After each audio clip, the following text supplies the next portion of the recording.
KV గారి speech. అందరికీ నమస్కారం.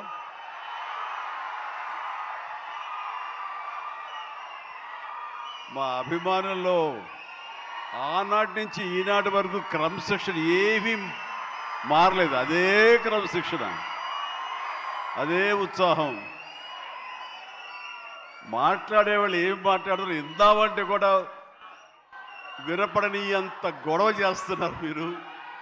మీ ఉత్సాహానికి, మీ ప్రోత్సాహానికి మరొకసారి అందరికీ పేరు పేరున నా అభిమానులకు నేను స్వాగతం పలుకుతూ, మీ ఉత్సాహం మమ్మల్ని ఇంత వాణి చేసింది, మా రామ్ చరణ్ ఇంత వాణి చేసింది. సో ముఖ్యంగా మీ అందరికీ నా స్వాగతం పలుకుతూ, ఈ రోజున ఇక్కడికి నేను ఒక అతిథిగా వచ్చిన, ముఖ్యంగా ఒక సీనియర్ నటుడిగా, ఈ సినిమా మీద ప్యాషన్ ఉన్నటువంటి ఒక వ్యక్తిగా, ఈ రోజున ఈ సినిమా ఇంత పెద్ద హిట్ చేసినందుకు ప్రతి ఒక్కరికి యూనిట్తో పాటు నేను కూడా ధన్యవాదాలు తెలియజెప్పాలని వచ్చాను. ఇలాంటి సినిమాలు రావాలి, పరిశ్రమ సుభిక్షంగా ఉండాలి, కళకళలాడుతూ ఉండాలి. దానికోసం ఈ సినిమాని ఇంత పెద్ద హిట్ చేసినటువంటి ఈ సినిమా ఇంత విజయం సాధించినందుకు దోహదపడినటువంటి ప్రతి ఒక్కళ్ళకి నేను కూడా బాధ్యతగా నా హృదయపూర్వక ధన్యవాదాలు చెప్పుకోవాల్సిన సమయం ఇది. అండ్ ఈ రోజున ముఖ్యంగా చెప్పాల్సి వస్తే, నేను ఈ సినిమా చూసినప్పుడు ఒక భావోద్వేగానికి లోనయ్యాను. చాలా అరుదైన సినిమాలు కొన్ని ఆ రకమైన ఫీలింగ్ని ఇస్తాయి. ఆ సినిమాలో నేను ఒక క్యారెక్టర్ని, ఒక ట్రైబల్స్ యొక్క జీవన విధానాన్ని, వాళ్ళ ఆవేదాన్ని, వాళ్ళ బాధని, వాళ్ళ పోరాటాన్ని ఇన్ని చూడగలిగానే తప్ప ఏదో సినిమా బాగా చేశారు, బాగా యాక్ట్ చేశారు, అద్భుతంగా చిత్రీకరించారు డైరెక్టరు, ప్రొడ్యూసర్ బాగా రిచ్గా చేశాడు అనే భావం పోయింది. కేవలం ఒక ట్రాన్స్లోకి వెళ్ళినటువంటి భావం కలిగింది. ఎన్నో చోట్ల నేను కూడా క్యారెక్టర్తో పాటు క్యారీ అని అయిపోయి ఒక ఉద్వేగానికి లోనయ్యాను. వాళ్ళతో క్యారెక్టర్తో పాటు నేను ఆ బాధను అనుభవించాను. వాళ్ళ పోరాటంలో నేను ఒకనయ్యి ఈ సినిమాలో ట్రావెల్ చేశాను చూస్తున్నంతసేపు. అంటే ఇంత పవర్ఫుల్ సబ్జెక్ట్, ఇంత ఎమోషనల్ సబ్జెక్ట్, ఇంత మోటివేషనల్ సబ్జెక్ట్, ఇంత ఇంటెన్సిటీ ఉన్న సబ్జెక్ట్ని ఎన్నుకొని దాన్ని చరణ్కి తను న్యాయం చేస్తాడని నమ్మినటువంటి వ్యక్తిగా, డైరెక్టర్గా మొట్టమొదటిగా నేను బుచ్చిబాబుని మనస్ఫూర్తిగా సభాముఖంగా నేను నా హృదయపూర్వక అభినందనలు తెలియజేస్తున్నాను. ముఖ్యంగా గాడ్ బ్లెస్.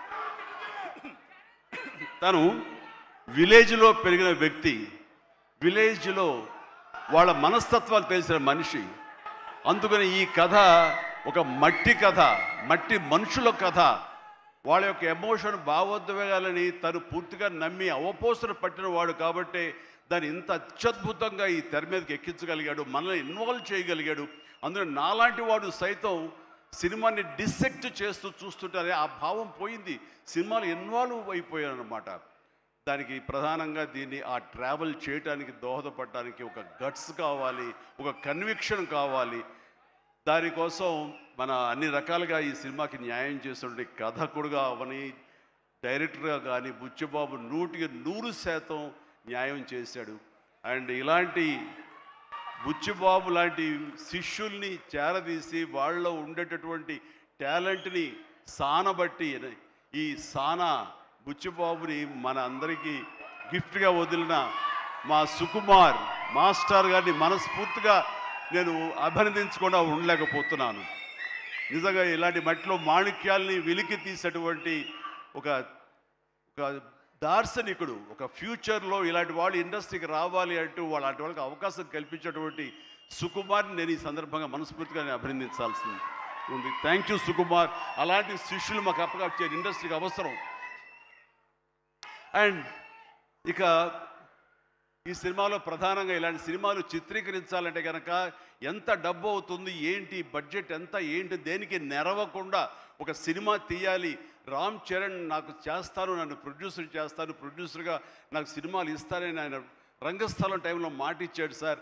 దాన్ని నిలబెట్టుకుంటూ మళ్ళీ నాకు ఈ అవకాశం కల్పించాడు. కాబట్టి రామ్ చరణ్ గారు నా మీద పెట్టుకున్న నమ్మకానికి నేను దీన్ని ఎంతైనా సరే డైరెక్టర్ యొక్క విజన్ మేరకు దీన్ని నేను ప్రజల ప్రేక్షకుల యొక్క దీన్ని మనల్ని పొందేందుకు నేను సర్వశక్తులు వడ్డీ నేను మొత్తం ధారపోసి సినిమాను అత్యద్భుతంగా తీస్తానని ఆ గట్స్ ఉన్నటువంటి నిర్మాత సతీష్ కిల్లారు, ఆయనకి మనస్ఫూర్తిగా నేను అభినందించాలి. ఎందుకంటే దీంట్లో ఎన్నో కష్టాలు వస్తాయి, ఎన్నో బాధలు వస్తాయి. ఫైనాన్షియల్గా వయబుల్ అవ్వచ్చు, కాకపోవచ్చు, డబ్బులు మిగలచ్చు, మిగలకపోవచ్చు, లాభాలు రావచ్చు, రాకపోవచ్చు, ఏమి కాదు. ఒక అత్యద్భుత కథ.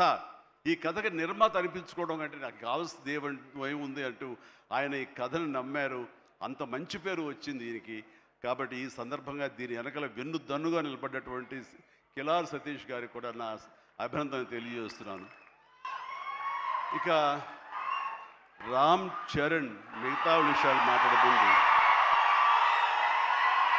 రామ్ గురించి మాట్లాడాల్సి వస్తే ఎవరికైనా ఏమనిపిస్తుందంటే బిడ్డ గురించి మాట్లాడుతుంటే అది ఆయుక్షీణం అంటారు.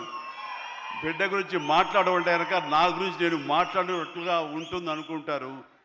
అవన్నీ పక్కన పెడితే ఒక తోటి నటుడుగా ఈ ఇండస్ట్రీలో ఒక సీనియర్ యాక్టర్గా ఇలాంటి ఇంటెన్సిటీ, ఇలాంటి ఇన్వాల్వ్మెంట్ తోటి, ఇంత హై యాక్షన్ తోటి, డ్యాన్సులతోటి, ఎమోషనల్ సీన్స్ తోటి అన్ని రకాలుగా, అంటే ఒక ఆర్టిస్ట్కి ఎన్ని రకాల కోణాలు ఉండాలి, అన్ని కోణాలను పరిపక్వత సాధించి దాన్ని 100% బియాండ్ 100% తెర మీద చూపించేటువంటి చరణ్ నేను మనస్ఫూర్తిగా అభినందిస్తున్నాను. ఒక తండ్రిగా గర్వపడుతున్నాను. రంగస్థలం, మన సుకుమార్ గారి సినిమా రంగస్థలంలో వావ్ ఎంత బాగా చేశాడు, ఎంత అద్భుతంగా చేశాడు అని అనుకున్నాం. కానీ అలాంటి రంగస్థలాలు రావాలంటే మళ్ళీ ఎన్నేళ్ళు పడుతుందో ఏమో తెలియదు. ఎందుకంటే ఇవన్నీ కూడా అప్పుడప్పుడు తారసపడే గొప్ప అవకాశాలు ఒక ఆర్టిస్ట్కి పెర్ఫామ్ చేయాలనుకునే వాళ్ళకి. మిగతావన్నీ కమర్షియల్గా వస్తుంటాయి, మనం అందులో రాణిస్తాం, మెప్పిస్తుంటాం, డబ్బులు వస్తుంటాయి, అన్నీ వస్తుంటాయి. కానీ ఆర్టిస్ట్గా చిరస్థాయిగా నిలబడే సినిమాలు కొన్నే ఉంటాయి. అందులో రాజమౌళి సినిమా మగధీర కానివ్వండి, ఆర్ఆర్ సినిమాలు కానివ్వండి, సుకుమార్ రంగస్థలం కానివ్వండి, ఇంత త్వరగా ఒక 3-4 ఇయర్స్ గ్యాప్లో మళ్ళీ ఇలాంటి లాంటి సినిమా వస్తుందని నేను ఊహించలేదు. రియల్లీ ఆ రకంగా చరణ్ చాలా అదృష్టవంతుడు ఈ క్యారెక్టర్ రావటానికి.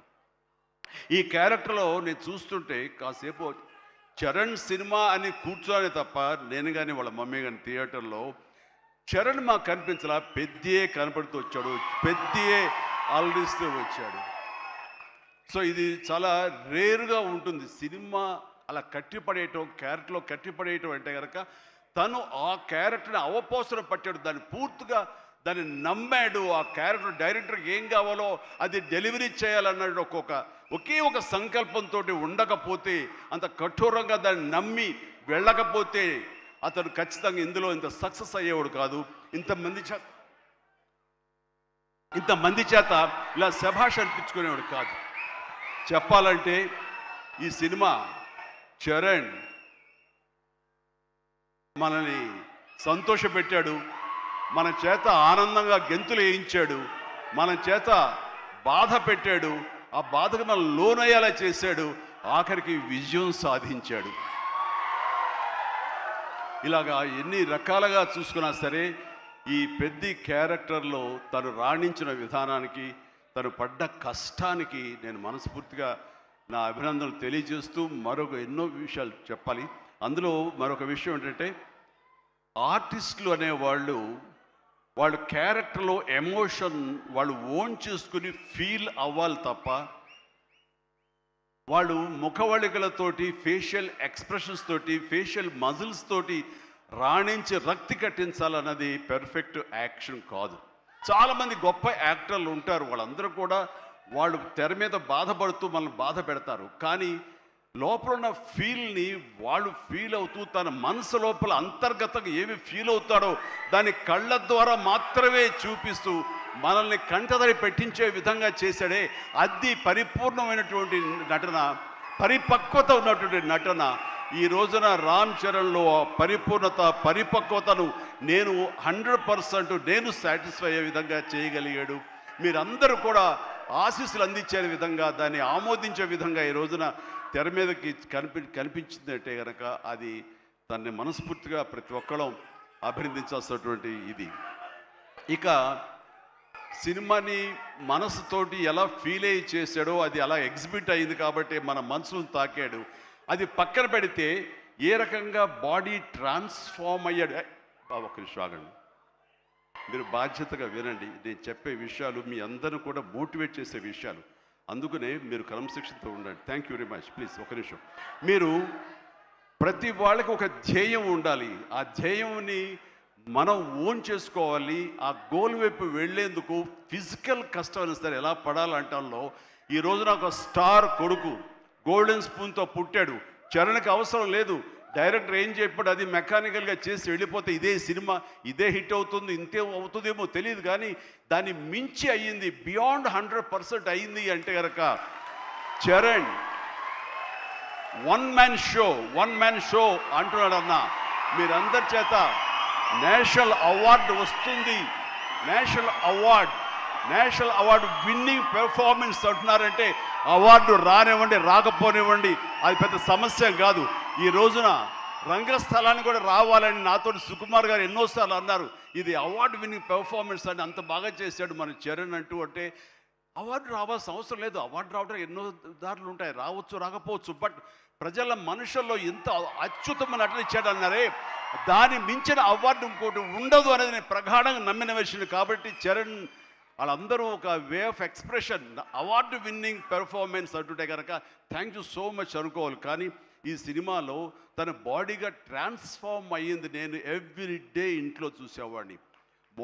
ఎర్లీ మార్నింగ్ లెగిచి ఎక్సర్సైజ్ చేసి క్రమం తప్పకుండా ఎక్సర్సైజ్ చేసి మళ్ళీ పగలంతా ఇక్కడ యాక్షన్ సీక్వెన్స్లో పాల్గొని అలిసిపోయి ఇంటికి వచ్చి స్నానం చేయకుండా మొహం కడుక్కుని ఒక సూప్ తాగి కొంచెం ఎనర్జీ గెయిన్ అయిన తర్వాత మళ్ళీ 9 to 10 ఈవినింగ్ మళ్ళీ ఎక్సర్సైజ్ చేసేవాడు.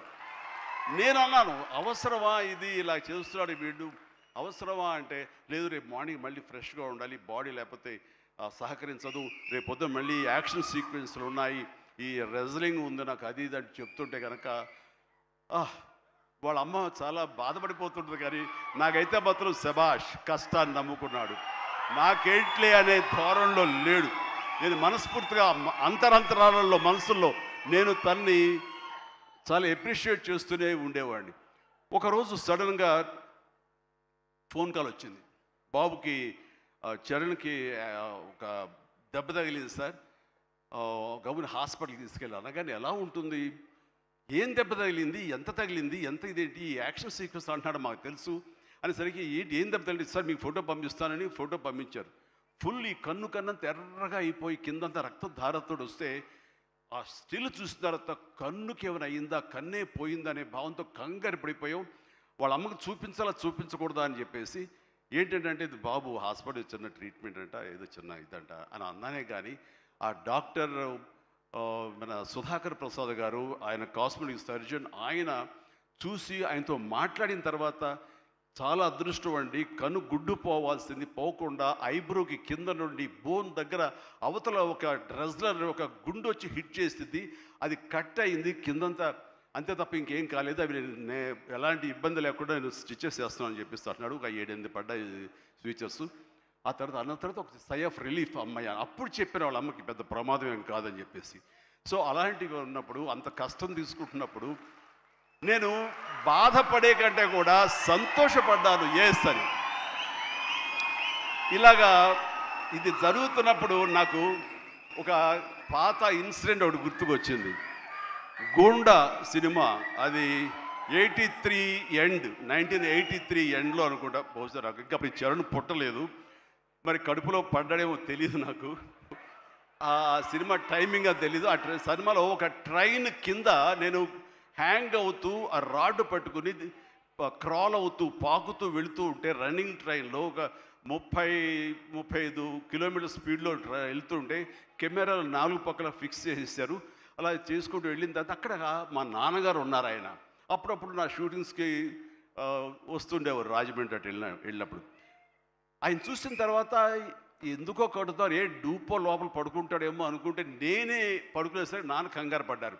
ఒక 2 కిలోమీటర్ల తర్వాత బండి ఆగింది. అక్కడి నుంచి మళ్ళీ తిరిగి వెనక్కి వచ్చేసరికి నాన్న కంగారుగా, ఇంత కష్టం పడాలా నువ్వు, ఇలా చెయ్యాలా, ఇలాంటి షార్ట్గా డూప్లు ఉంటారు కదా, నువ్వెందుకు వెళ్ళాలి, ట్రైన్ కింద నువ్వు దూరటం ఏంటి, వెళ్ళటం ఏంటి, ఒక 3 ఇంచెస్ కిందకి వెళ్తే కంకర్రాళ్ళు తగులుతుంటాయి కదా, ఏమైపోతావు అని చెప్పేసరికి, నాన్న ఇలాంటి చేయకపోతే కనుక మరి నా అభిమానులు ఎలాగా ఆనందపడతారు, వాళ్ళని అలరించడం కోసం నేను చెయ్యాలి, మీరు ఇలాంటివి చెప్పి నన్ను డిసప్పాయింట్ చేయకండి, మీకు తెలియదు ఊరుకోండి, ఏం పర్లేదు, ఏం కాదు, అన్ని రకం జాగ్రత్తగా ఉన్నాం కదా అంటే, ఇప్పుడున్నంత సేఫ్టీ హార్నెస్లు కానీ సేఫ్టీ ప్రికాషన్స్ కానీ ఆ రోజులు లేవు.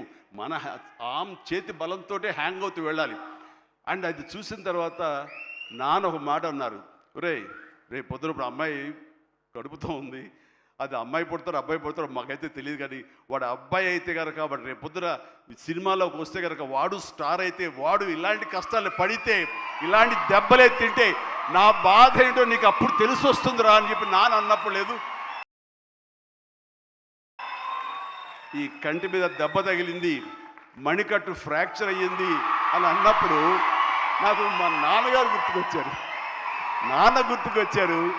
ఆయన ఆ రోజే అన్నారు, ఆయన నోటి వాక్యం, ఆయన నోటి ఇది, ఆయన బాధతోటి ఉద్వేగంతో అన్నా సరే, ఈ రోజున నా బిడ్డ కష్టానికి ప్రతీక, ఏది ఈజీగా రాదు, nothing is short cut, nothing comes, అడ్డదారులు ఏది రాదు, ఆ కష్టపడితేనే వస్తుంది. ఎస్, అలా కష్టపడ్డాడు. ఈ సినిమాకి అంత మన్నలను పొందారు మీరందరి చేత. ఈ రోజున పెద్దియే అనిపించుకుంటున్నాడు, రామ్ చరణ్ కాదు అనేలాగా ఉంది అంటే కనుక అది చాలు. ఆ బిడ్డకి ఆశీస్సులు మీ అందరి నుంచి. ఇలాగే ఉంటాం మేము, ఎప్పుడు కష్టపడ్డ ఒకటే నమ్ముకున్నాము, కష్టపడతాం తప్ప ఏది షార్ట్ కట్లో కావాలని కోరుకోవు, ఒళ్ళు వంచి పనిచేస్తాం.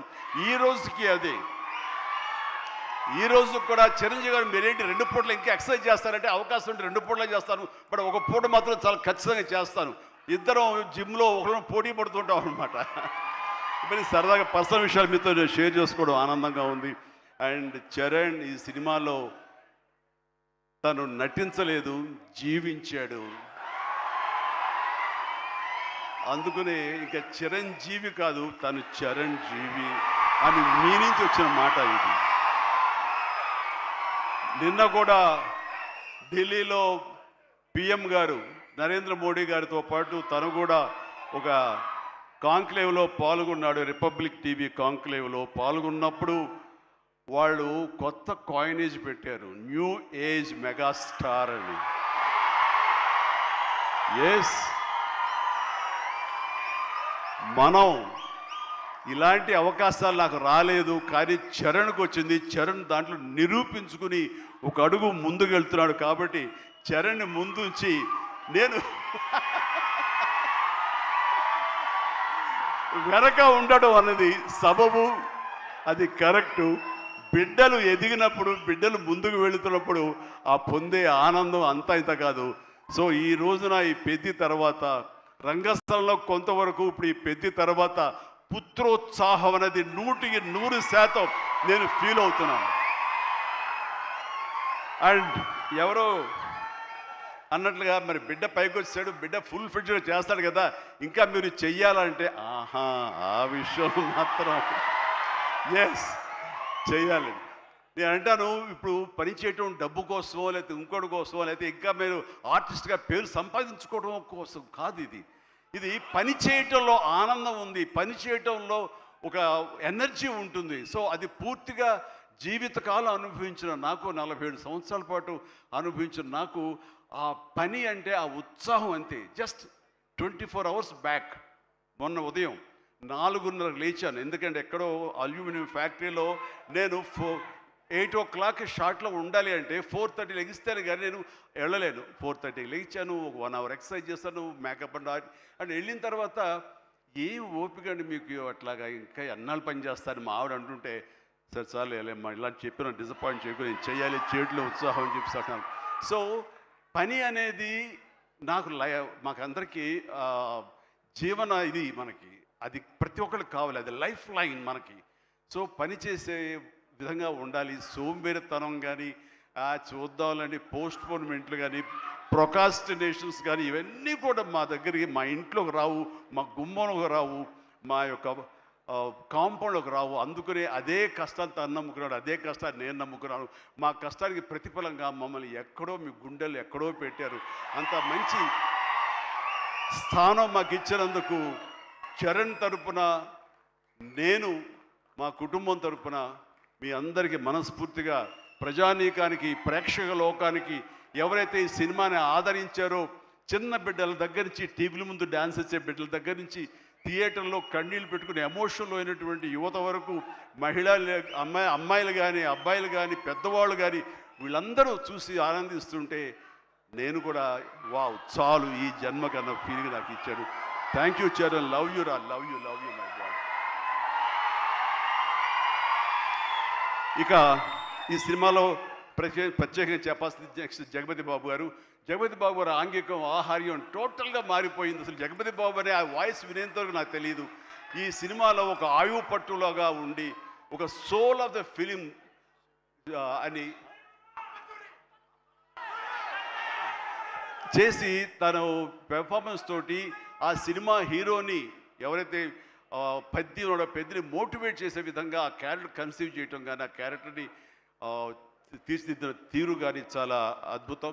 అలాగే ఒక హుందాతనంతో శివరాజ్ కుమార్ ఎందుకు పెట్టారా, ఏముంటుందో అనుకుంటే కనుక, చరణ్ లాంటి ఆర్టిస్ట్ని మీద అజమాయిషీ చేసేవాడు ఎవరైనా ఉండాలి అంటే వాడికి ఒక స్టామినా ఉండాలి, ఒక స్ట్రెంగ్త్ ఉండాలి, ఒక ఇమేజ్ ఉండాలి. అందుకనే శివరాజ్ కుమార్ నాకు సోదరుడు సమానం. తను తీసుకుని ఈ సినిమాలో హుందాతనంతో డిగ్నిఫైడ్గా తను చేసి ఈ క్యారెక్టర్కు నిండుదనం తీసుకొచ్చాడు. అలాగే తన అందచందాలతో ఆనాడు మా శ్రీదేవి తనయ జాహ్నవి కపూర్ తన అందాలతోటి, సాంగ్స్ తోటి అమ్మాయి అలరించింది. అండ్ దాని తర్వాత ప్రతి నటులకు పేరు పేరున నా హృదయపూర్వక అభినందనలు తెలియజేస్తున్నాను. తర్వాత ప్రధానంగా ఇక టెక్నీషియన్స్కి వస్తే కనుక రెహమాన్ గారికి ప్రథమ తాంబూలం ఇవ్వాలి.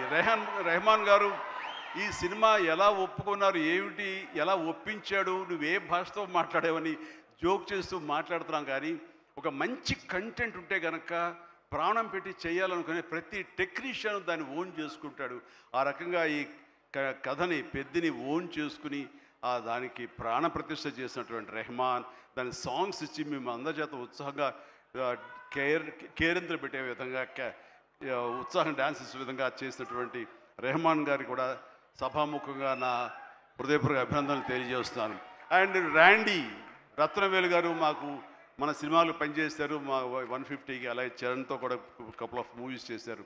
ఆయన టోటల్గా ఇంకొక పెద్ద లోకాన్ని చూపించాడు. ఆయన పెద్ద లోకాన్ని అంటే ఎక్కడ కూడా అది మన హైదరాబాద్ పరిసర ప్రాంతాల్లోనూ మహా అయితే కొంచెం శ్రీలంక దాకా వెళ్ళారు. శ్రీలంకలో ఎక్కడ చేశారు. కానీ అది టోటల్గా గతంలో ఎప్పుడు చూడని విజువల్స్, ఆ రకంగా విజువల్ వండర్ క్రియేట్ చేసిన రత్నవేలును కూడా మనస్ఫూర్తిగా నేను అభినందిస్తాను. అలాగే ఆర్ట్ డైరెక్టర్స్ కానివ్వండి, ప్రొడక్షన్ మన నూలి ఎడిటర్ నవీన్ నూలి గారు కానీ, ఇలా ప్రతి ఒక్కరు కూడా పూర్తిగా ఇన్వాల్వ్ అయ్యి వాళ్ళ శాఖలో న్యాయం చేస్తూ టోటల్గా కాంప్రహెన్సివ్గా ఈ సినిమాకి మరో లెవెల్కి వెళ్ళడానికి దోహదపడ్డారు. వీళ్ళందరికీ కూడా మనస్ఫూర్తిగా అభినందిస్తూ, సతీష్ గారు ఇలాంటి సినిమాలు మీరు చేయండి. అండ్ ఈ సినిమాలు డెఫినెట్గా ఆదరిస్తారు ఒక న్యూ వేవ్ థాట్ తోటి. అండ్ బుచ్చి మళ్ళీ ఒకసారి చెప్తున్నాను, ఇలాంటి అవకాశాలు, ఇలాంటి థాట్స్ వస్తే మాత్రం డెఫినెట్గా నువ్వు చేయాలి మీ గురువుగారి ఆశీస్సులతోటి. అండ్ మనస్ఫూర్తిగా అభినందిస్తూ నాకు ఈ అవకాశం ఇచ్చినందుకు thank you so much. Thank you and excellent. Bye everyone, good night and take care. జాగ్రత్తగా వెళ్ళండి. అమ్మా నాన్నలు మీకోసం ఎదురు చూస్తుంటారు. సంతోషంగా ఇంటికి వెళ్ళండి. Bye, good night. Thank you so much. Megastar Chiranjeevi గారికి ప్రత్యేకమైన కృతజ్ఞతలు. పోలీస్ డిపార్ట్మెంట్కి చాలా